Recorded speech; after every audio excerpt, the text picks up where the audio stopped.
तर अगदी अलीकडं नेवासा फाट्यापर्यंत म्हणजे कुडगाव कोकण्यापर्यंत, तर इकडं थेट शिरूर तालुका बीड जिल्ह्याच्या बाउंड्री पर्यंत असा तालुक्याचा विस्तार असून सुद्धा प्रत्येक गावातला गवंडी कामगार असल, मजुरी करणारा मजूर असल, की अगदी तळागाळातल्या कार्यकर्त्यापर्यंत आम्ही पोहोचायचं काम करतो. साहेब, तुम्हाला जास्त आम्ही त्रास देणार नाही.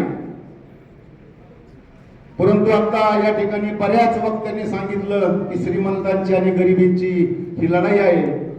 परंतु साहेब, तुम्हाला एक सांगू का, की जेवढा पैसा प्रत्येक मतदारापर्यंत युवकापर्यंत येणार आहे, पण लोकांची एक संकल्पना आहे, यायचं घ्यायचं आणि लंकेला द्यायचं.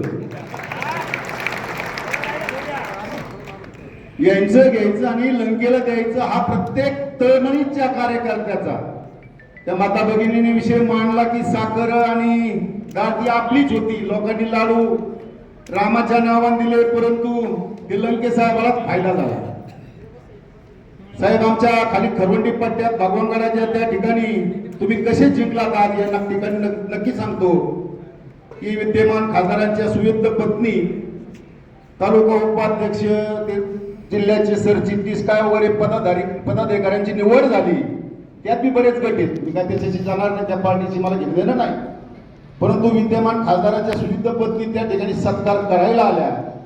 मला एक नक्की वाटतं, पाथर्डी शेवगावमध्ये राणीताई प्रत्येक कुटुंबात प्रत्येक गावात 3-3, 4-4 चक्रा झाल्या.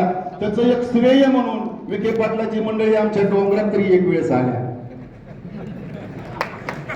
की सांगितलं जातं जल जीवन मिशन हे प्रत्येक गावात पाणी पोहोचण्याचं काम खासदार साहेबांनी केलं, आमच्या त्या ठिकाणच्या विद्यमान आमदारांनी केलं.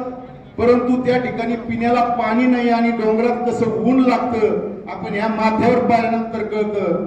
तसं साहेब, एक विनंती आहे तुम्हाला, आमच्या पाथर्डी शेवगाव या भागामध्ये तुम्ही आमचे 1-1, 2-2 मुक्काम अजून वाढवा. म्हणजे काय होईल, या हेलिकॉप्टर मध्ये एसी मध्ये फिरणाऱ्याला वाटत की लंके साहेब कसा चावडीत झोपतो. आजच्या मीडियाला तुम्ही पाहिलं असेल, मी एक शिक्षकाचाच मुलगा, म्हणजे साहेबांना माहिती की ते कसे खासदार पोरात जाऊन बसले. साहेब, आज एक फोटो मीडियाला आलाय सगळा. आता मला ते बंटी सोमा गाडी सांगत ते फॅलेवर जाऊन काहीतरी खासदार वडापाव खाते. हे सगळे तुमचे नाटक आहेत. तुम्ही एकदा तिकडे झोपले का परीक्षेच्यात, त्यांना एकदा येऊ द्या, त्यांना डास आणि एकदा जाऊ द्या, त्यांना खालच्या लोकांची व्यथा काय ही कळू द्या. म्हणून सर्वसामान्य मतदाराची एक भावना आहे की लंकेच. कोणालाही विचारा तुम्ही, या मीडियावर जाऊ नका. जावरे साहेब, तुम्ही आमच्या जर पट्ट्यात आले कधी, इतके येडे फुटणे लोक आहेत, कोयते घेऊन मागे लागते, कोयते घेऊन. एक कार्यकर्ता आहे जवळीचा किंवा आमच्याकडे कसं माहिती घ्यायचा, तुम्हाला लागलं का लागलं जात असतं. ते जवळीचं पूर्व म्हणलं मी कोयताच घेतो, तू चौका. म्हणजे सांगण्यात तात्पर्य एक वर गरीब लोक स्वाभिमानी आहेत. म्हणून सगळ्या लोकांनी सांगितलं धनशक्ती विरुद्ध निश्चितच जनशक्ती. मी माझे लांबले 2 शब्द नक्की लाभवतो, परंतु एक जाता जाता एक सांगतो साहेब, आमच्याकडं तुमचे करून सांगतो 1-2 मुक्काम वाढवा.